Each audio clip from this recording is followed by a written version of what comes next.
Hey Packeteers, welcome to another episode of the water cooling build.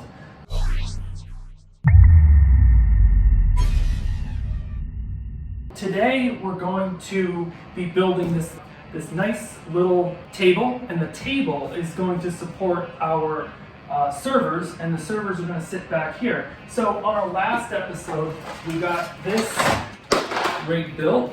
So this is sort of our standalone version of the water cooling kit. So it just got a couple of hoses coming off here, and we're going to hook these up to our server once we have the server on the table, and then we're going to try using this power supply to get power to it. Now this is a 2 amp power supply, and I looked up the specs on this pump. This pump is 1 amp, so as long as we're staying under 2 amps we should be okay. But if we need more power than what this power supply will put out, then we'll just have to use a computer. So first we'll get into this little table and we'll put this together.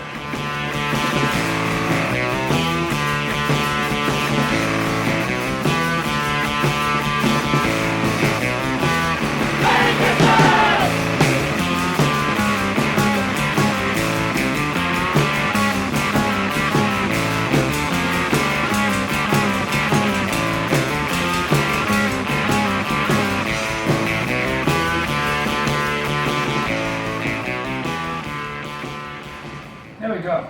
Get rid of the wobbly. The plan is here that this is going to go down in the bottom section of this, and these are going to come up here to give water to our server.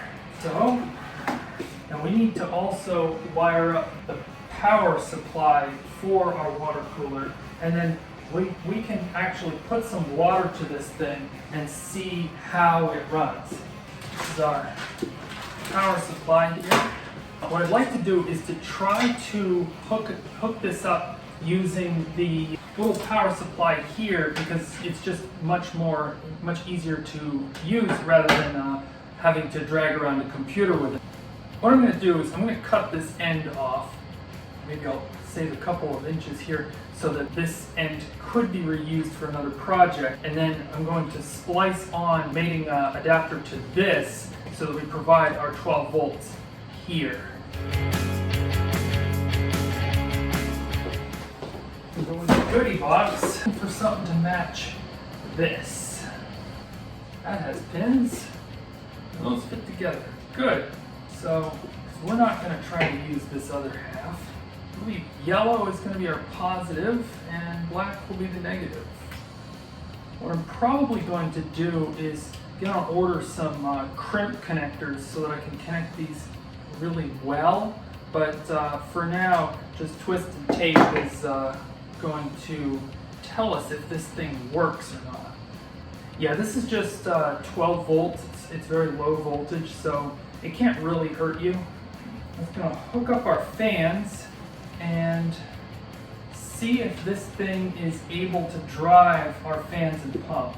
And we should find out pretty quickly if it is, and we'll also just kind of want to monitor the temperature of the power supply, just to make sure that our power supply is not being overly taxed.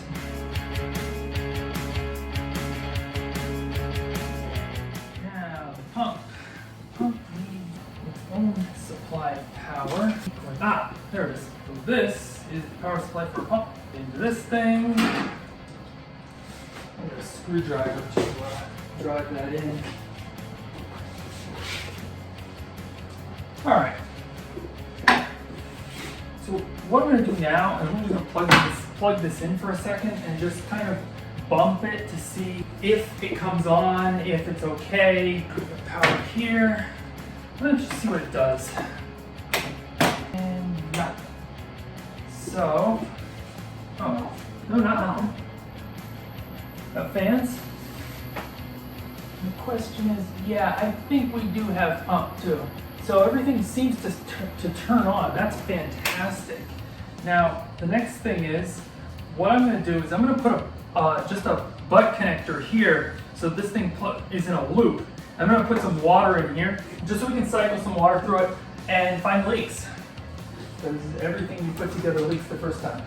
when you get an opportunity to, it's always really a nice thing to make every attempt to make your equipment be something that you can respect and that you can feel good about, you know? You're building something, you know, and you want to be proud of it when you're done. So we're gonna put some water in this, and to do that, we're gonna need, okay.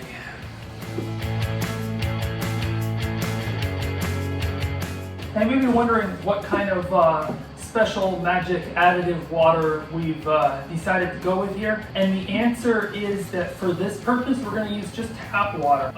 We have particularly hard water here, and I know that a lot of water cooling enthusiasts have tried using distilled water, but the problem with distilled water is that it actually pulls the metal out of your radiator and your cooler, because that water, it lacks any mineral impurities. And so we have just tap water with mineral impurities right in it. Now, what we will do is later on we'll be adding a bit of alcohol or another kind of biocide to make sure that we're not growing bacteria pond inside of our pump here, but we're really aiming for the DIY, low budget side of things, so we're not using, you know, George's special magic water that turns your computer into a spaceship.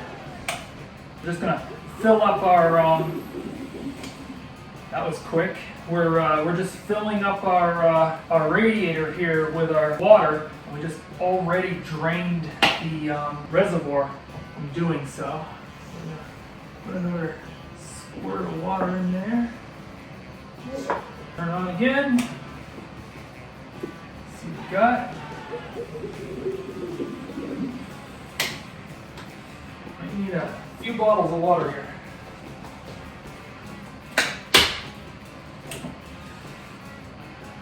All right, wake up. Up, up. We're getting there, we're getting there. Looks like we're pretty close. I feel it. It's like so awesome. We still have a lot of bubbles in the system, but I think that over time those bubbles are going to come up and out, and eventually we'll chase them all out. But the downside of that is that those bubbles do get recirculated a lot into the system. So, yeah, our power supply is nice and cool. That's a good thing. So I think the next step here is we're going to put the server on the top here and see what kind of what we can do in terms of that server. Cool. It's making a tornado. Oh, this thing is a beast.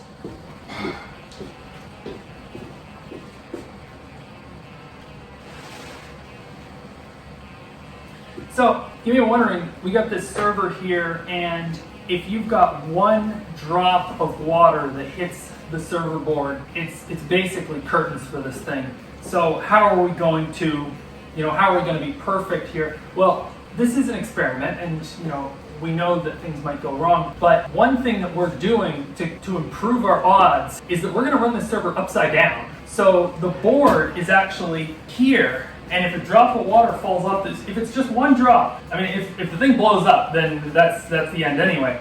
But if it's just one drop of water is going to fall off that hose inside the server, it's going to fall and hit the lid of the server, which is just a sheet of metal. And the fans that are here blowing air across, they're going to continue blowing air, and they're going to just move, they're going to blow that water and make that water evaporate. So we get a small amount of allowable error in this system. Now we've gotten everything wet, everything's full of water, we're going to unhook this bucket and hook it up to these hoses here. Actually, first we're going to flip this thing right side up so we can take the cover off and we can watch. And we're going to keep the power off on this server, because if we get water dripping out of the heat sinks here, then we want to know about it. So we're going to flip the thing right side up. We're going to take the cover off, and then we're going to just watch with the water running with the server off. Because if water hits a server and it's turned off, that's not a disaster. If water hits a server and it's turned on, that is.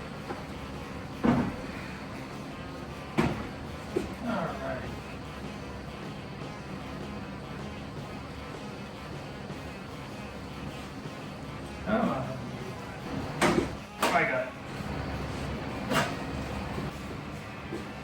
Now, kill the power. and higher up in the air than anything else. There we go. Yeah. See the water draining back. I'm gonna hook that.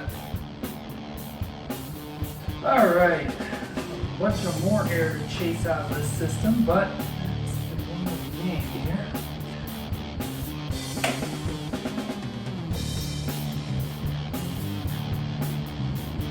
So the important part up here seems to be nice and dry. That's great, but these butt connectors are leaking pretty badly.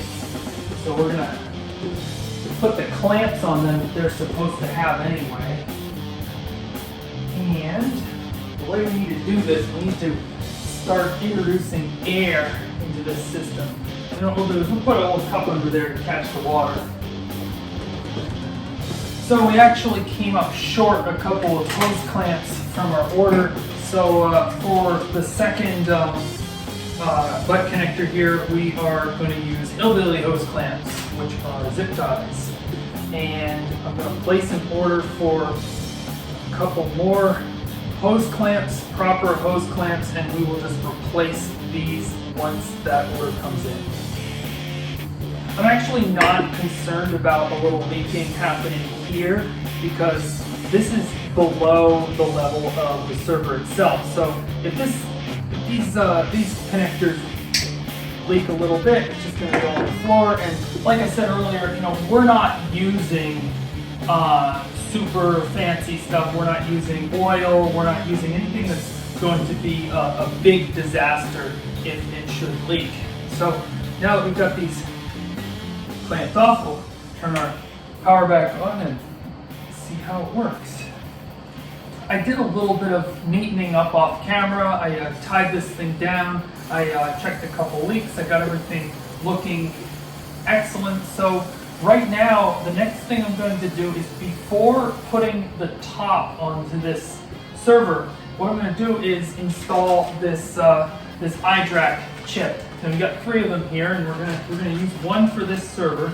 And why we need these chips in order to operate a server is because we don't want to plug a screen into this device. We want to be able to remotely control it. So what we're going to have here is this little chip is, once we plug it in,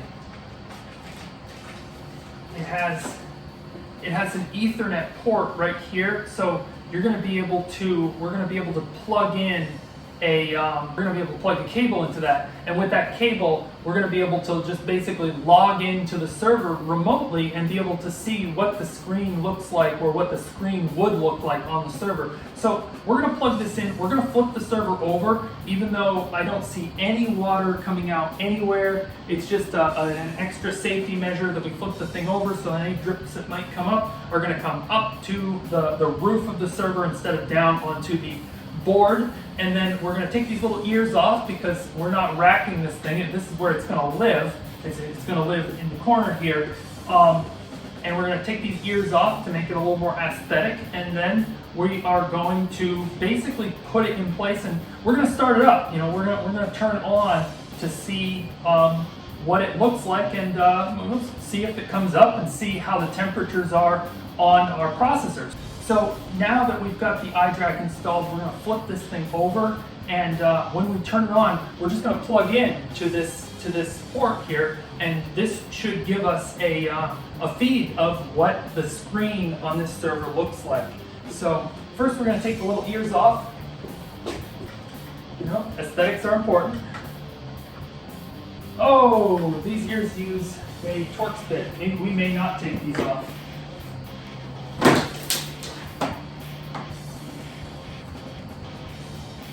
See.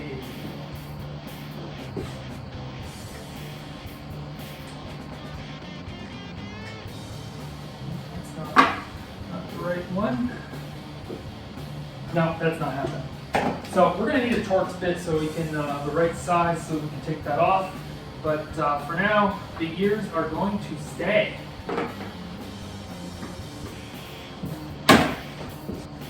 So we're going to put the lid on this. No signs of any water anywhere. Fantastic. We are going to lift this up and flip it over as our final additional safety measure.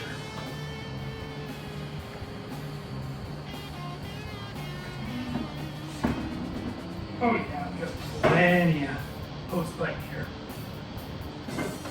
Oh, there we go. There. Okay.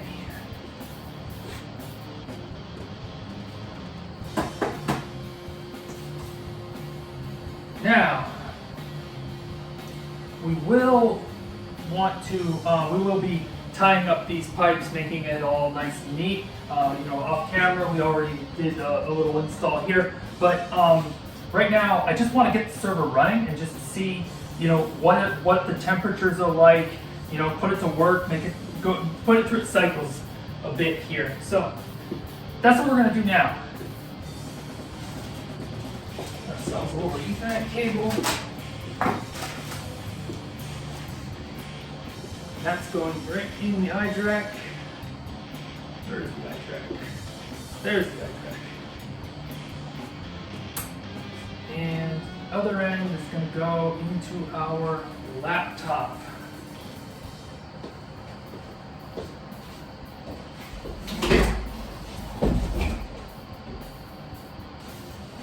All right. So I got our USB Ethernet. We'll just plug this in, and we will plug in the server, and we should not even need to turn the server on.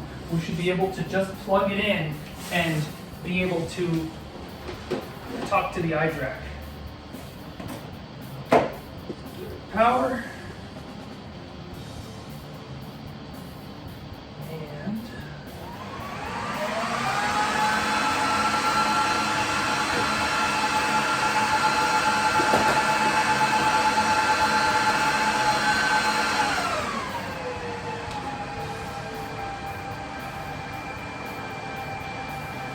it just went through its power on self-test, which is rather annoying.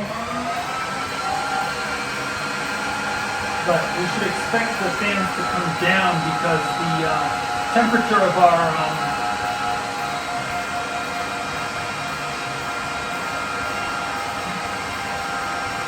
actual CPUs should be fairly low. But if we hear the fans coming up, then that's a sign that we're not cooling our CPUs properly.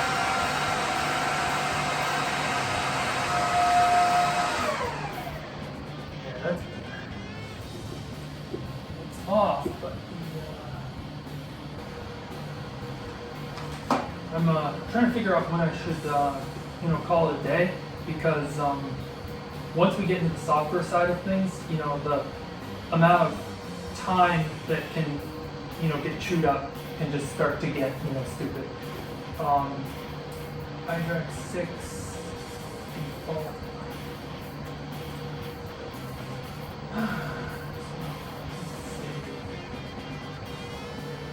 Okay, 0.120.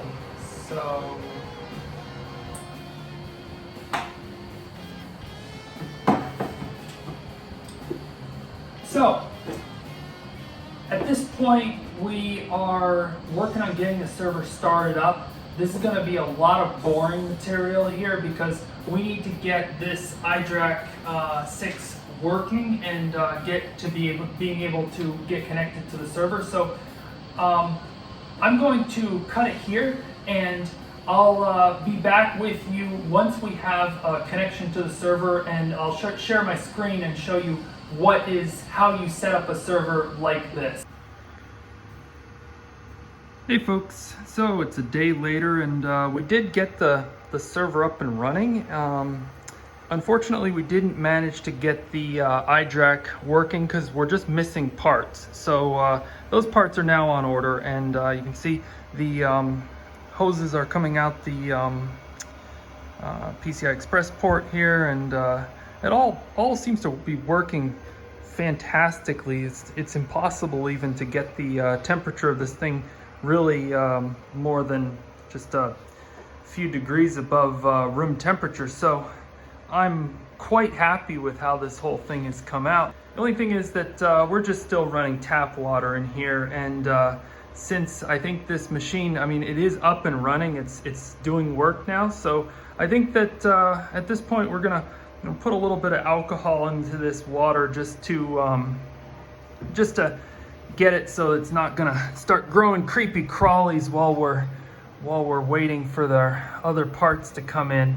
So a couple of thoughts about this. I mean, if I were to do this again, I think I would orientate this this heater or radiator a little bit differently, because the way this hose is coming in, there's almost certainly a bubble of air right up in this part and in these two columns.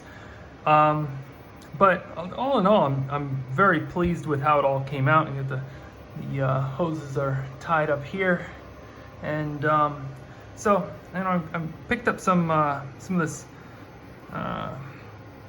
denatured alcohol and 90%, and I mean, I don't know exactly what all the seals are in this thing because it's really impossible to find out what the materials are that they made the things out of. But I was able to look up for the hoses themselves. Those are PVC flex hose, and the flex hose is compatible with alcohol. So I'm just going to put the alcohol. I mean, they're not telling you what's in the seals and everything else, but we're pretty safe in terms of how the thing's laid out. I mean, the motherboard is actually the highest part of this whole rig. There's no water that goes above the motherboard. So if we start getting drips hanging off of things, I mean, it'd be unfortunate, but you know, it's the name of the game. And I'm not about prepared to go buy somebody's fancy super duper what's it called, super duper water treatment stuff that they sell for water cooling. So, you know, this is what we got. And I put in about, I think about 3 of these containers of water, and I've got the container with some of this denatured alcohol, and it's appropriately marked. And I'm gonna take the top off this thing and see if I can put a little bit of denaturing agent into it. There.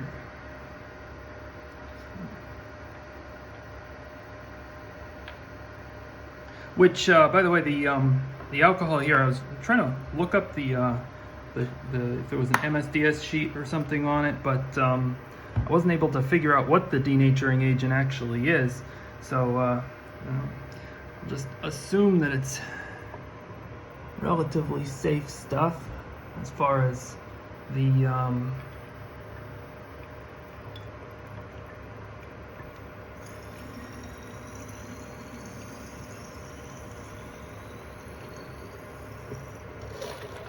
there we go. Now, I get a lot of little bubbles there.